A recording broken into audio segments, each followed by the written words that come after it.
আসসালামু আলাইকুম প্রিয় দর্শক। আমিরুল মমিনীন মানিক আপনাদের প্রত্যেককে আমন্ত্রণ জানাচ্ছি এই পর্যালোচনায়। প্রিয় দর্শক, আজ ৩০শে জুন ২০২৬।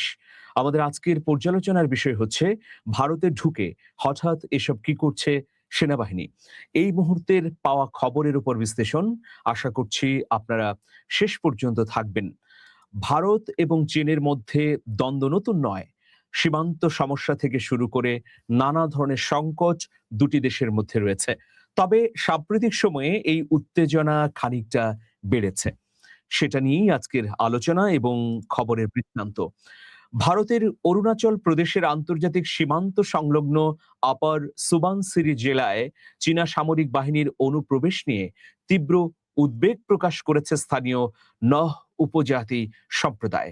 তাদের দাবি, গত ৬ বছরে পিপলস লিবারেশন আর্মি পিএলএ তাদের ঐতিহ্যবাহী চারণভূমি, তাদের শিকার অঞ্চল এবং কৃষি জমির একটি বড় অংশ দখল করে নিয়েছে। ভারতীয় সংবাদ মাধ্যম টাইমস অফ ইন্ডিয়া এবং আনন্দবাজারের প্রতিবেদনে এমন তথ্য উঠে এসেছে। সম্প্রতি আপার সুবানসিরির ডেপুটি কমিশনারের কাছে জমা দেয়া এক স্মারকলিপিতে নহ ওয়েলফেয়ার সোসাইটির সভাপতি কেরু চাঁদের এই চাঞ্চল্যকর অভিযোগটি করেছেন। স্মারকলিপিতে কেরু চাঁদের উল্লেখ করেন যে, আমাদের পূর্বপুরুষদের যেসব জমিতে আমরা কয়েক বছর আগেও অবাধে যাতায়াত করতাম, বনের ফলমূল সংগ্রহ করতাম এবং গবাদি পশু চড়াতাম, সেসব শিকার ও চারণভূমি থেকে চীনা সেনারা এখন দখল করে নিয়ে গেছে। আমরা দিন দিন আমাদের মাতৃভূমি হারাচ্ছি। সংগঠনটি দাবি করেছে, আপার সুবানসিরির তাকসিং রাজস্ব সার্কেলের অধীনে থাকা অন্তত ৫টি কৌশলগত স্থানে চীন তাদের নিয়ন্ত্রণ প্রতিষ্ঠা করেছে। আন্তর্জাতিক সীমান্ত বরাবর বেইজিং অত্যন্ত পরিকল্পিতভাবে তাদের আধিপত্য বাড়াচ্ছে বলে অভিযোগ নহ সম্প্রদায়ের। নহ ওয়েলফেয়ার সোসাইটির তথ্য মতে ২০২০ সাল পর্যন্ত যেসব এলাকা তাদের ঐতিহ্যগত নিয়ন্ত্রণে ছিল, সেগুলো এখন চীনা সেনারা নিজেদের কবজায় নিয়েছে। গত ১০ থেকে ১৫ বছর ধরে তাকসিং সীমান্ত এলাকায় চীন তাদের তৎপরতা ব্যাপক হারে বৃদ্ধি করেছে। অনুপ্রবেশের শিকার প্রধান এলাকাগুলোর মধ্যে রয়েছে আসাফিলা অঞ্চলের উইং, চুজারতা অঞ্চলের পানিয়ার, মারনাফে অঞ্চলের মারপান, পোত্রাং লেক ও তিন দিং তাং। স্থানীয়দের দাবি, এই এলাকাগুলো তাকসিং সদরের অত্যন্ত কাছাকাছি এবং এর মধ্যে কয়েকটি স্থান তাদের পবিত্র তীর্থভূমি হিসেবে গণ্য। স্মারকলিপিতে আরো অভিযোগ করা হয়েছে যে, ভারতীয় সীমানার ভেতরে ঢুকে চীনা বাহিনী রাস্তাঘাট ও স্থায়ী সামরিক ক্যাম্প তৈরি করেছে।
সীমান্ত নিয়ে দীর্ঘদিন ধরে একটা বিরোধ রয়েছে।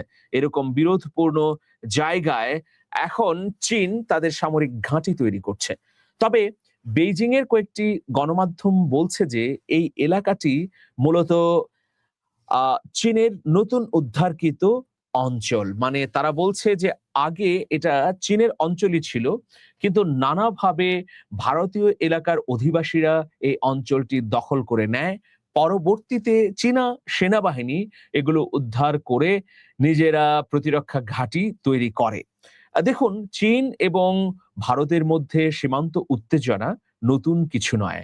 বিস্তৃত সীমান্ত রয়েছে চীন এবং ভারতের মধ্যে। সময়ে সময়ে উত্তেজনা বাড়তে আমরা দেখি। দেখুন, ভারতের চতুর্দিকে যেমন চীন, পাকিস্তান, বাংলাদেশ, ভুটান, নেপাল, মায়ানমার এই রাষ্ট্রগুলো রয়েছে। ভারতের অধিকাংশ রাষ্ট্রের সঙ্গেই খুব একটা সুসম্পর্ক নেই। এর মূল কারণ কি? জওহরলাল ইনস্টিটিউটের একজন গবেষক বলছেন যে মূলত ভারতের অভারসাম্যমূলক নীতির কারণেই প্রতিবেশী দেশগুলোর সঙ্গে সম্পর্ক এখন শীতল হচ্ছে। অভারসাম্যপূর্ণ নীতি আবার কি? প্রিয় দর্শক, এটি হচ্ছে যে ভারত তার সীমানার বা সীমান্তে থাকা রাষ্ট্রগুলোর সঙ্গে ভারসাম্য রাখতে পারছে না, একমুখী নীতি অবলম্বন করছে। পাকিস্তানের সঙ্গে ভারতের সাপে নেউলে সম্পর্ক, এটা আমরা সবাই জানি। কিন্তু চীনের সম্পর্কেও যদি বলতে চাই, তাহলে বেইজিং এবং দিল্লির সম্পর্ক কখনোই উষ্ণ ছিল না, একটা স্বাভাবিক পর্যায় পর্যন্ত ছিল। আর অধিকাংশ সময়ই আমরা দেখেছি যে শীতল থেকে শীতলতর হতে। সাম্প্রতিক সময়ে নেপালের সঙ্গে উত্তেজনা বেড়েছে। এই উপমহাদেশে শ্রীলঙ্কা, ভুটান, এরপর মালদ্বীপ, সব রাষ্ট্রগুলোর সঙ্গেই এই মুহূর্তে ভারতের খুব সুসম্পর্ক আছে বলা যায় না। ২৪ সালের আগ পর্যন্ত ভারতের সঙ্গে শেখ হাসিনা সরকারের খুবই দহরম মহরম সম্পর্ক ছিল, কিন্তু গণ অভ্যুত্থানের পর সেখানেও আসলে ছেদ পড়েছে। তো সবকিছু মিলিয়ে চীনের সঙ্গে ভারতের যে উত্তেজনা, বিশেষ করে সীমান্তকে ঘিরে, এটা বাড়বে বই কমবে বলে বিশ্লেষকরা বলছেন না। দেখুন, চীনা প্রেসিডেন্ট ইতোমধ্যে বলেছেন যে তাদের সীমান্ত সার্বভৌমত্ব এবং অগ্রগতিতে যদি কেউ বাধা দেয় তাহলে বরদাস্ত করা হবে না। ইতিমধ্যে চীন পরাশক্তি হিসেবে বিশ্বের বুকে উত্থিত হয়েছে, আর ভারত প্রতিনিয়ত চেষ্টা করছে একটি পরাশক্তি হবার জন্য। ভারত পারমাণবিক শক্তিধর রাষ্ট্র, চীনও পারমাণবিক শক্তিধর রাষ্ট্র। এখন দেখুন, দুই রাষ্ট্রের মধ্যে যদি কোনো বিরোধ বাধে, সেটি না আবার পারমাণবিক যুদ্ধে রূপান্তর ঘটে, এটাই আমাদের আশঙ্কা। যখন পাকিস্তানের সঙ্গে ভারতের সংঘাত সংঘর্ষ হয়, তখন আমরা আশঙ্কায় থাকি যে এই যুদ্ধ কি তাহলে পারমাণবিক যুদ্ধে রূপান্তর হয়ে তৃতীয় বিশ্বযুদ্ধে রূপ নেবে। দেখুন, আমাদের এই উপমহাদেশে আমাদের কোনো পারমাণবিক অস্ত্র নেই, কিন্তু আমাদের চারপাশ ঘিরে থাকা ভারত, পাকিস্তান এবং চীনের কিন্তু পারমাণবিক শক্তি রয়েছে। তো এখন যে কোনো যুদ্ধ যদি বেঁধে যায় চীন, ভারত, ভারত, পাকিস্তান, তাহলে সেটা ভয়াবহ রূপ ধারণ করবে। এখন দেখুন, যদি কেবলমাত্র এই দক্ষিণ এশিয়ায় পাকিস্তান থাকতো তাহলেও যেমন আমরা বিপদে থাকতাম, একইভাবে যদি কেবল ভারত থাকতো তাহলেও বিপদে থাকতাম। যদি পাকিস্তানের পারমাণবিক অস্ত্র না থাকতো তাহলে ভারসাম্যহীন হয়ে যেত ভূ রাজনৈতিক পরিস্থিতি এই দক্ষিণ এশিয়ায়। কিন্তু ভারতের সঙ্গে পাল্লা দিয়ে পাকিস্তানও যখন পারমাণবিক শক্তিধর হয়েছে, তখন সেয়ানে সেয়ানে লড়াই হয়, হচ্ছে এবং ভবিষ্যতে হবে, এটা নিশ্চিত করেই বলা যায়। যাই হোক, আমাদের সীমান্তের দিকে যদি তাকাই তাহলে আমরা কি দেখব? যে আমাদের সীমান্তে নতুন করে কাঁটাতারের বেড়া দেওয়া হচ্ছে।